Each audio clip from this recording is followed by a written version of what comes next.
Hi, today I'd like to talk to you a little bit about how I do process mapping in the logistics industry.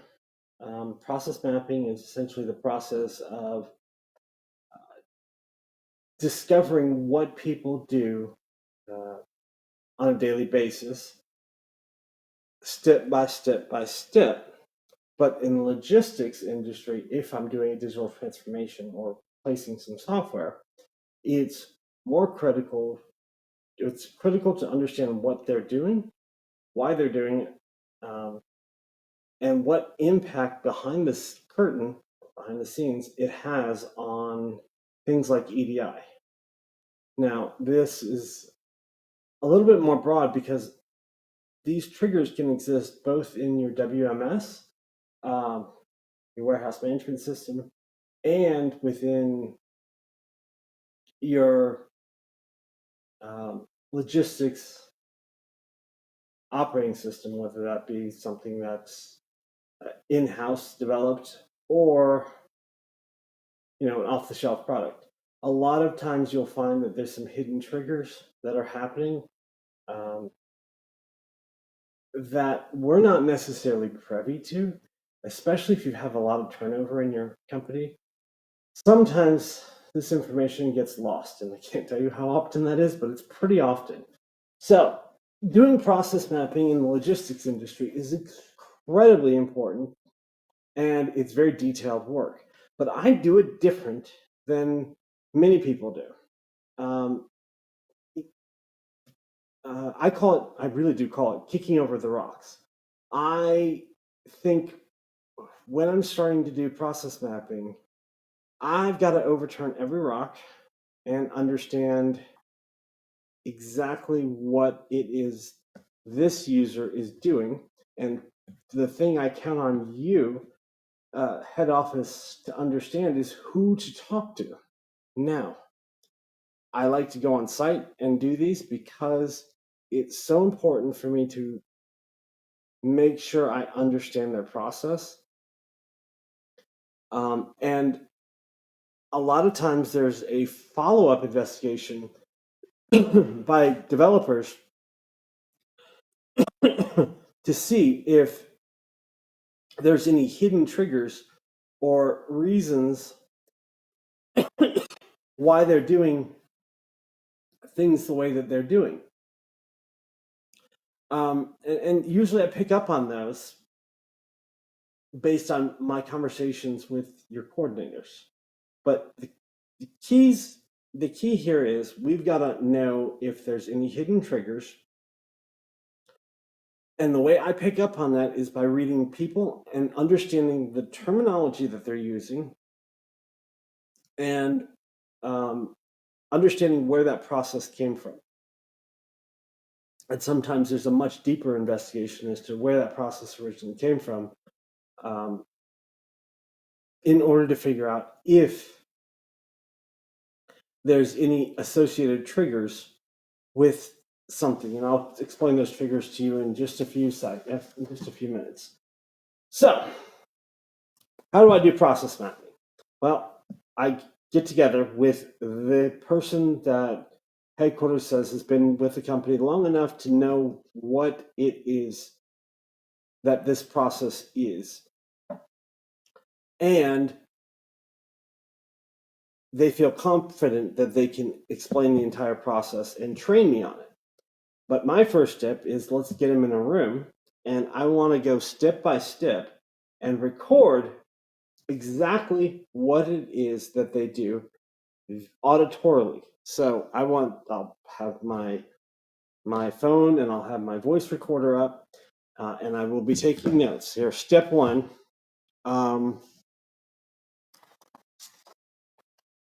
I received the copy of this BL in my inbox. Okay. So I'm notating the terminology he's using when he's describing this piece of paper. All right. And whether or not that terminology is specific to your company. In logistics specifically, I have found that terms are very proprietary in each corporation I have visited. So eventually, I will also have I will create a glossary or literally a dictionary of the acronyms that you guys use, because every single company that I've worked with in logistics has their own acronyms.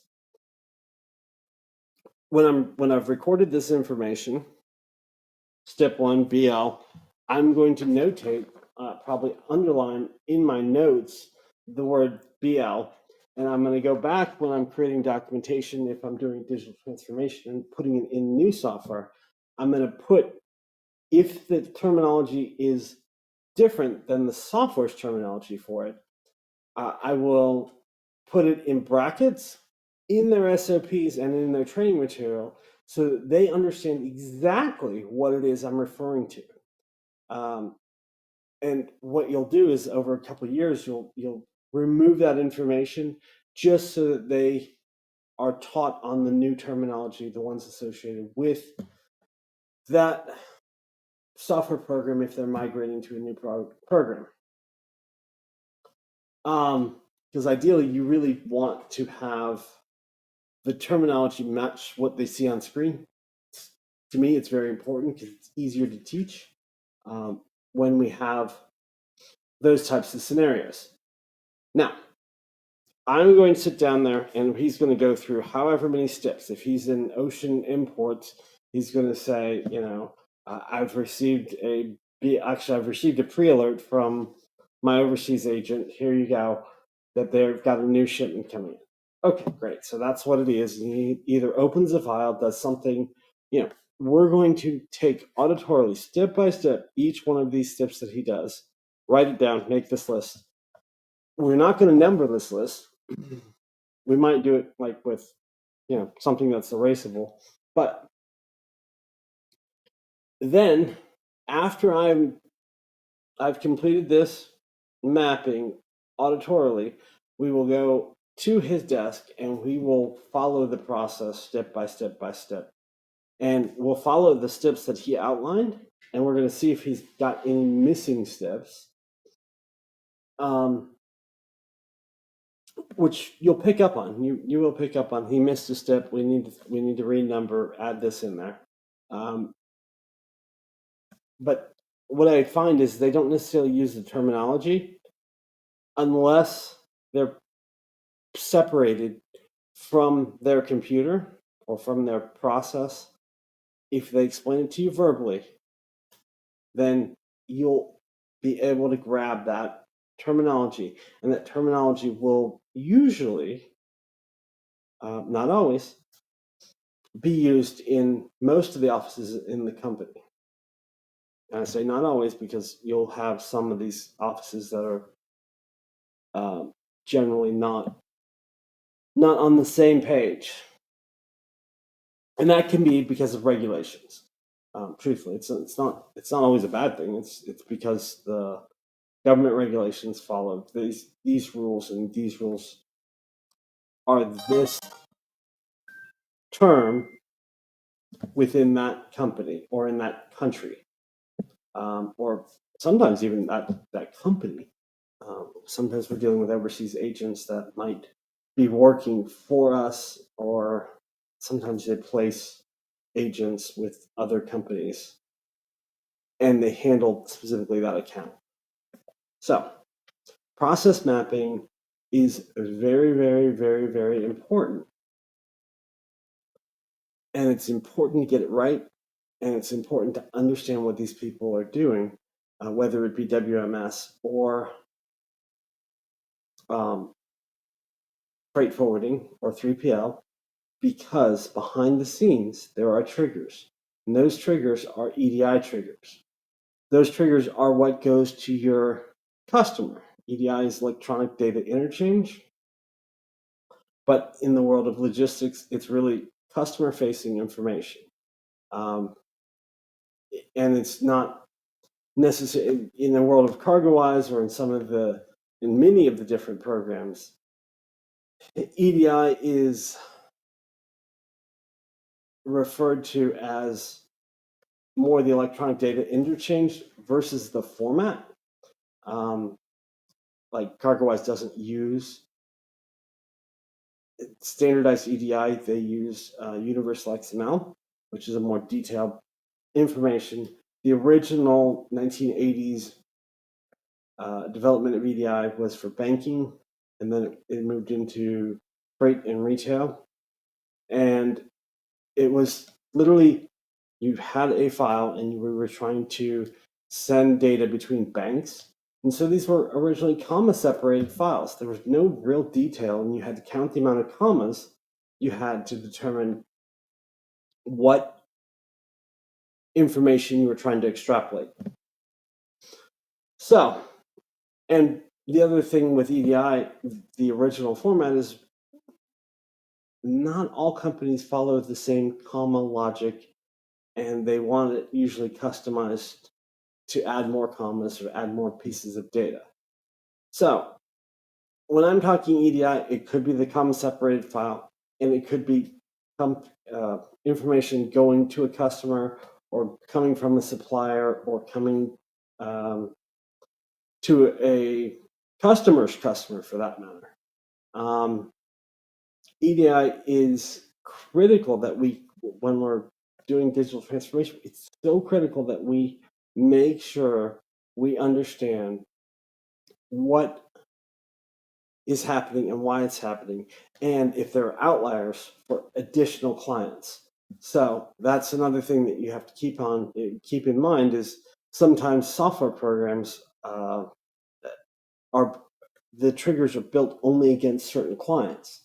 So when you're telling me who to go talk to because they're the most experienced, there might be other people that we need to make sure that we talk to, because they deal with these customers, and they might be different because they're maybe our largest customer. And if they're our largest customer, I find is a lot of times with the larger freight forwarders, the largest customers have a ton of integration. And all of that matters when we're doing digital transformation, because we need to make sure that we understand the process, and that the customers don't really, the goal is the customers don't even know that we've switched softwares. We want them to get the same data. Sometimes we will engage those customers if we think we can provide them better data, and sometimes they're happy with it, quite frankly. A lot of times what I've run into is software that's been written 30 years ago for the comma separated files, and doesn't take into account newer technologies and newer information, or more information that we can give to the customer. And as I'm doing process mapping and uncovering customers that might be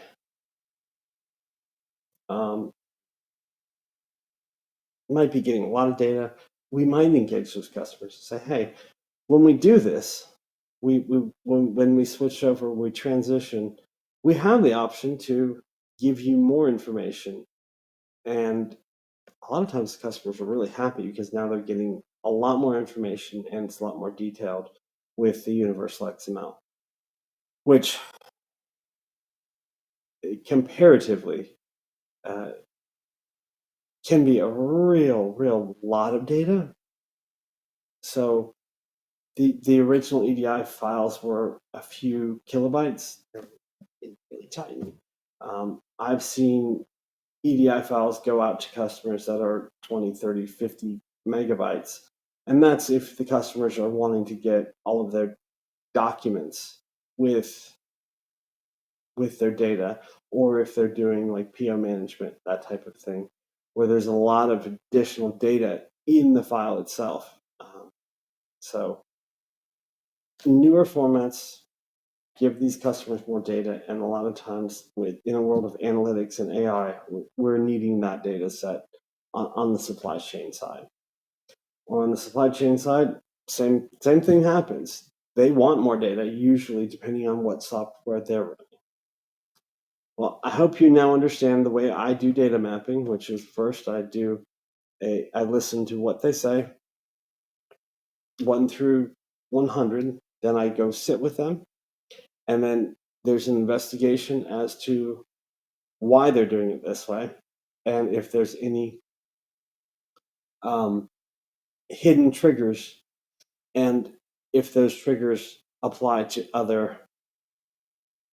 specific customers or not.